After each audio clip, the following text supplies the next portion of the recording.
জিনেরা মানুষের রূপে মিষ্টি কিনতে মিষ্টির দোকানে আসে, এটা হয়তো অনেকে জানে, আবার অনেকে হয়তো জানেন না। জিনেরা যে মিষ্টি কিনতে আসে এটা কিন্তু মিষ্টির দোকানদারেরা বুঝতে পারে, ওরা বুঝতে পেরেও কিছু বলে না। সেরকম একজন মিষ্টির দোকানদার গফুর চাচা। আমি নিশাদ, দুদিন হলেই গফুর চাচার মিষ্টির দোকানে কাজ করে নিয়েছি।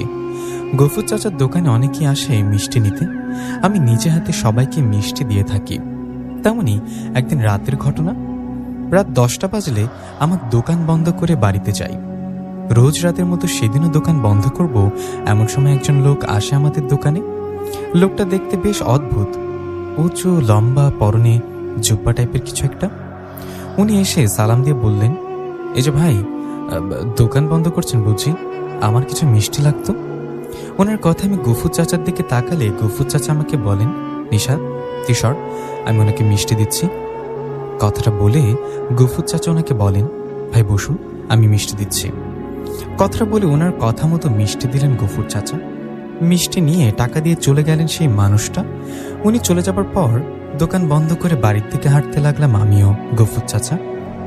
গফুর চাচা আমার বাড়ি একই গ্রামে। আমরা হাঁটছি এমন সময় গফুর চাচাকে বললাম, চাচা ওই লোকটা বেশ অদ্ভুত না, পরনে কেমন পোশাক পরা। আমার কথা গফুর চাচা বললেন, নিশাদ শোন, দুদিন আগে তুই আমার মিষ্টির দোকানে কাজ নিয়েছিস, তোকে কিছু বিষয় জানানো দরকার। আমরা যারা মিষ্টি বিক্রি করি, আমাদের মিষ্টি শুধু মানুষেরা কেনে না, মাঝে মধ্যে মানুষের রূপে এসে জিনেরাও মিষ্টি কেনে। গফুর চাচার কথা অবাক হয়ে বললাম, কি জিনেরা মিষ্টি কিনতে আসে, এটা কি সত্যি? আমার কথা গফুর চাচা আমাকে অবাক করিতে বললেন, হ্যাঁ এটা সত্যি, ওরা মানুষের রূপে মিষ্টি কিনতে আসে। একটু আগে দোকান বন্ধ করার আগে যিনি আসছিল তিনি সাধারণ কোনো মানুষ নন, উনি একটা জিন। কি বলো, উনি জিন ছিল? আমাকে অবাক হতে দেখে উনি বললেন, হ্যাঁ উনি জিন ছিল। আমি জিনদের দেখলে বুঝতে পারি, ওদের উচ্চতা, কথাবার্তা ও পোশাক দেখলে ধারণা করতে পারি। একটু আগে যে জিনটা আসছিল উনি এর আগের আমার কাছে অনেকবার মিষ্টি নিয়েছে। শুধু উনি না, ওনার মতো অনেকে আসে মিষ্টি কিনতে।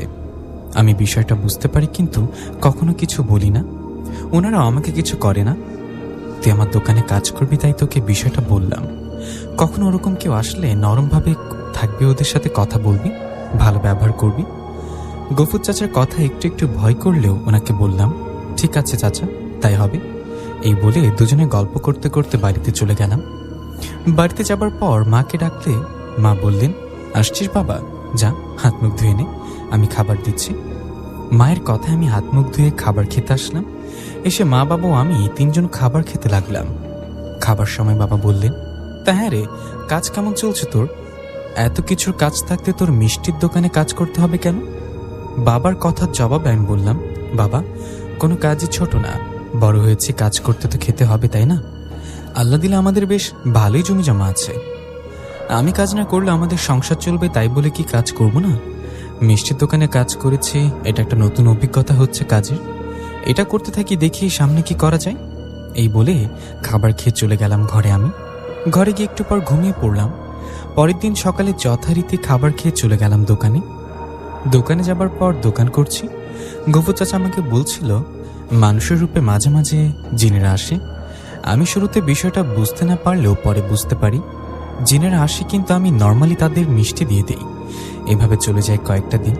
কয়েকদিন পর এক দুপুরবেলা আমরা দুপুরের খাবার দোকানে বসেই খাই। দুপুরের খাবার শেষে গফুর চাচা আমি গল্প করছি, এমন সময় একজন বৃদ্ধার মতো লোক আসলেন। ওনাকে দেখে আমি সালাম দিলাম। আমার সালামের উত্তর দিয়ে উনি বললেন, এই দোকানের মালিককে? তখন গফুর চাচা বললেন, যে বলুন, আমি এই দোকানের মালিক। গফুর চাচার কথায় উনি বললেন, কাল আমার ছেলের বিয়ে, কিছু লাগতো, আপনি কি কালকে টাটকা কিছু মিষ্টি বানিয়ে দিতে পারবেন? ওনার কথায় গফুর চাচা বললেন, হ্যাঁ হ্যাঁ বানিয়ে দেওয়া যাবে, আপনার কতগুলো মিষ্টি লাগবে বলুন। তখন উনি বললেন, আমার 2 মণ মিষ্টি লাগবে, আপনি দুটো বড় হাঁড়িতে 2 মণ মিষ্টি দিতে পারবেন তো? ওনার কথায় গফুর চাচা খুশি বললেন, হ্যাঁ হ্যাঁ পারবো, সমস্যা নেই। তখন সেই লোকটা বললেন, আমি কিছু টাকা অগ্রিম আপনাকে দিয়ে যাই, আর বাকি টাকাটা কাল মিষ্টি পৌঁছে দিয়ে নিয়ে আসবেন।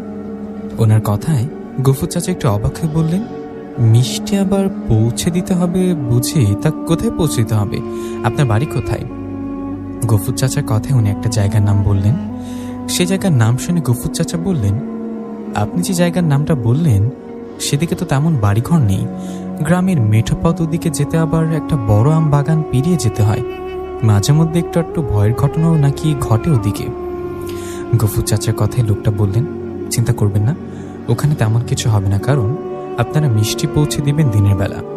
আপনি কাল বিকালবেলা কোনো ভ্যানে করে মিষ্টিগুলো নিয়ে আসবেন, আমার লোক থাকবে ওখানে। আপনি ঠিকমতো চলে গেলে আমার লোকগুলো মিষ্টিগুলো নিয়ে টাকাটা দিয়ে দিবে। ওনার কথায় গফুর চাচা একটু চিন্তিত মনে বললেন, আচ্ছা ঠিক আছে।